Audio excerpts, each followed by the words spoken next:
In zijn rolstoel diep gebogen ligt de rijke zieke man.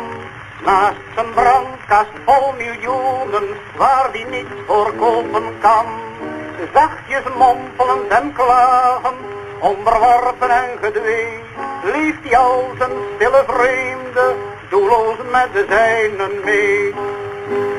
Peinzend tuurt hij naar den tuinman die het grasveld scheert en sproeit, die daar stilgelaten arbeidt tussen al wat geurt en bloeit.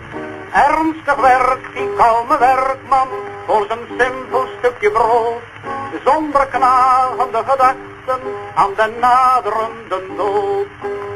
Duizenden van al zijn schatten gaf die rijkaard moe van pijn, om daar tussen groen en bloemen als een knecht te kunnen zijn.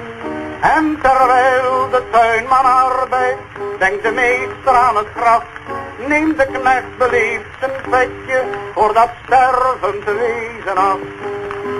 Onbezorgd had hij genoten van zijn miljonairs bestaan. Vrouwen, wijn en spel en feesten waren langs hem heen gegaan. In zijn overrijke villa, tussen weelde en genot, ligt dat moe geleden schepsel, snakkend naar een milder lot. Steeds omringd door tere zorgen van zijn kinderen en vrouw, peinzen over elk genoegen wat hij maar begeren zou.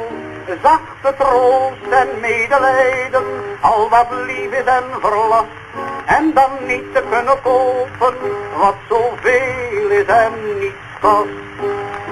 En maar altijd werkt de tuinman en maar vreder gaat de tijd, en maar steeds leidt daar die rijkaard in de harde werkelijkheid. In zijn rolstoel diep gebogen ligt de rijke zieke man, naast zijn brandkast vol miljoenen waar die niets voor kopen kan.